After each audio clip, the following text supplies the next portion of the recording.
This is going to be part 2 in the weathering of the old number 2 rat rod. I've done a little bit of stuff off camera here. You see I've got the body all blown apart. I just threw this together just playing with ideas. We did go ahead and paint the bed sides. I did not paint the inside, but I painted the outside and the top edge. And I added 1 coat of Rust Street. It's not looking very good. It kind of has too much of a gloss to it still, so we'll hit that with the black wash, which is the next step. The body just about dry. You can see where I came back with a second coat and kind of messed things up a little bit. So hopefully the black wash will even that out some. Yeah, I don't know what. I tried to actual wash up here on the cowl, try to get in the air vent there, and it really messed things up. I just haven't learned how to use the actual washes yet. These Vallejo wash, they just, I don't know, I haven't found the right use for them yet. I'm just going to keep using my pigment and pigment binder because I know how to work with that and I know how to make it look right. I've got this Hilux door I was just playing around with. I'm going to try some black wash on it too, just make it some more art for the wall of the shop here. So let me clear off some stuff here and we'll pick up washing it.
Alright guys, so I'm waiting on this stuff to dry. I did go ahead and paint the headlight buckets. My dad commented on the Facebook post. Thought they did stand out pretty bad being black. My original plan was to paint them silver and weather them, but I don't know, I just got this idea now for all the painted stuff, so I think that's going to look best. Those are Proline light buckets for like a roof rack or a roll bar, and they the lenses and the reflectors come out, so I was able to take it completely apart, spray paint them nice and smooth, and I've got rust drying on them. Then we'll come back and do the black wash on those once they dry a little more. I did go ahead and hang that door in the back of the shop. Here we go. Just litter the walls with car parts. Figured what the hey. Not really sure that's the best spot for it, but I'm trying to clutter it up just like my real shop. So yeah, anyway, now we sit and wait again. Bed sides are looking better. They're getting the pigment binder really gives everything a washed out look, a very dull and faded look. I'm hoping it's not too much. You can still see the number on the cab. The bed sides are matching better. They're still pretty damp. So yeah, just gotta wait. The black wash, the main purpose was to get around all these body lines. Try to get some of this detail to pop out. Trying to show the doors better. Things like that around the window frame and all that. So It's looking pretty good. Looks more rust now than it does red. It's kind of scary tackling that. It looks so good with just the rust wash. But yeah, I'd already committed, so yep, looks like rust now. So I'm gonna go do something else for a little while. Only wait on this stuff to dry. I guess so.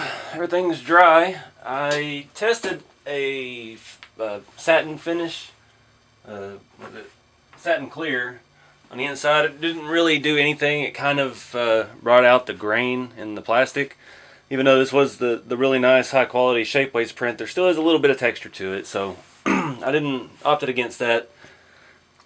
I went ahead and made windows for the front and the rear.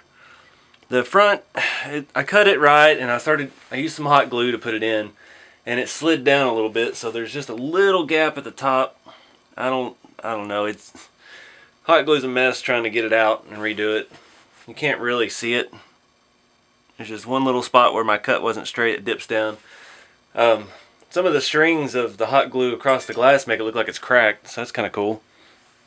But yeah, I just used this empty container that something RC related came in.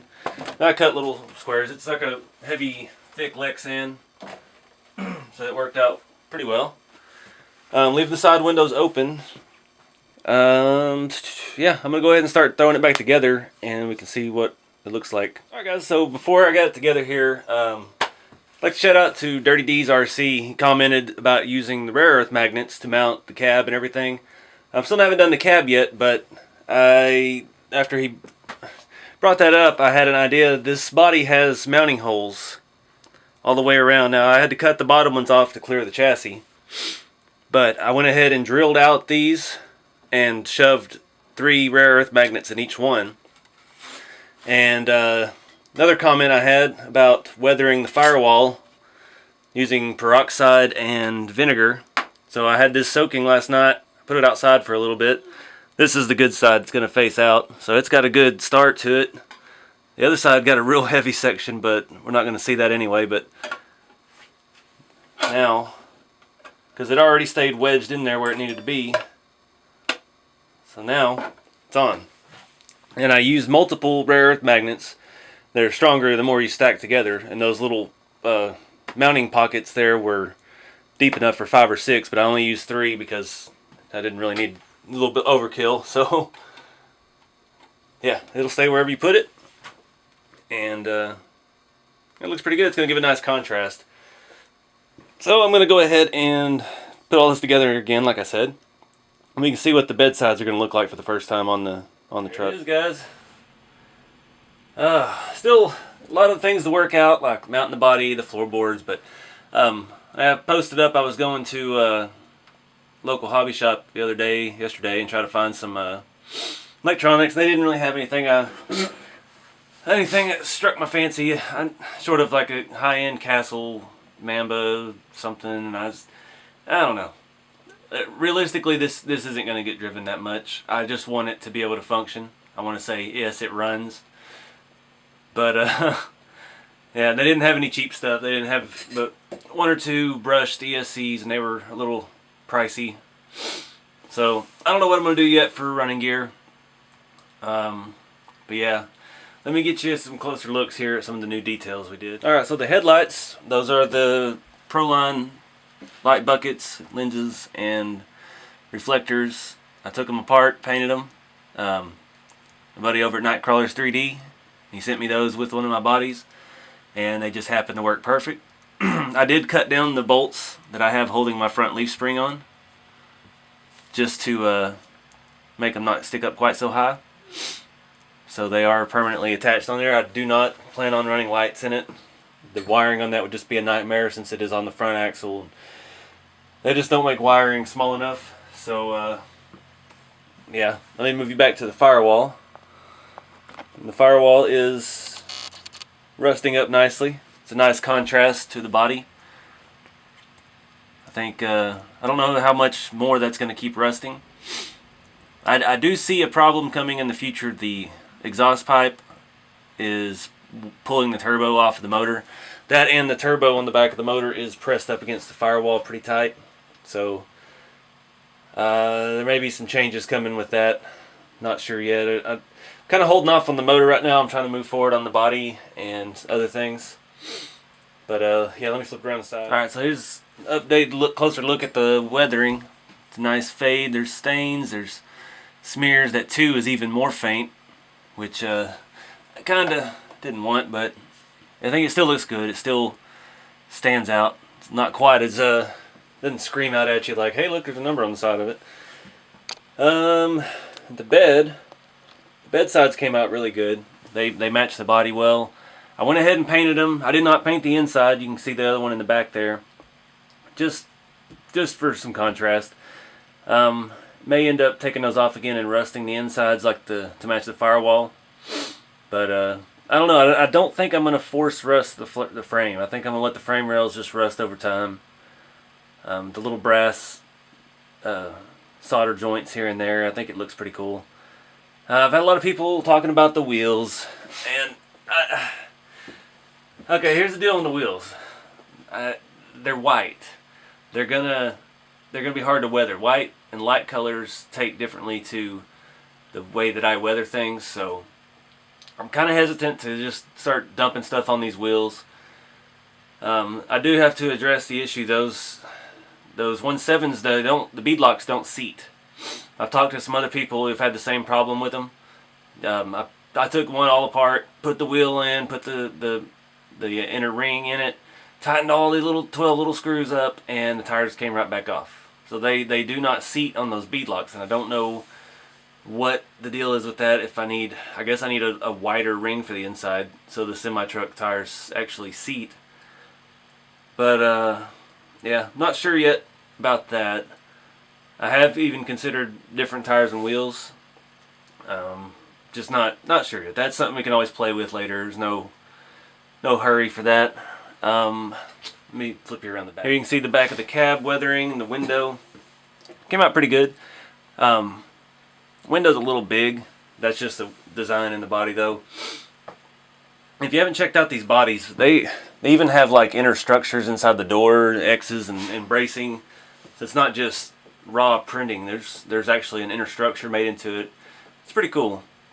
Now you're not going to be able to see much of the inside, especially on this, but I do plan, depending on where the layout of electronics goes and where I can put a battery, that's going to be the big thing. I would like to put some seats in it at least, because you'll be able to see some seats through the windows, but only time will tell on that. We'll just got to see where it goes from here. But yeah, wait till you see what I have planned next, if it works out. I got a conversation with Richard Cook earlier, and of course some new ideas were spawned. So anyways, so I'm going to wrap this one up, guys. I appreciate y'all watching, and yep, I'll see y'all in the next video.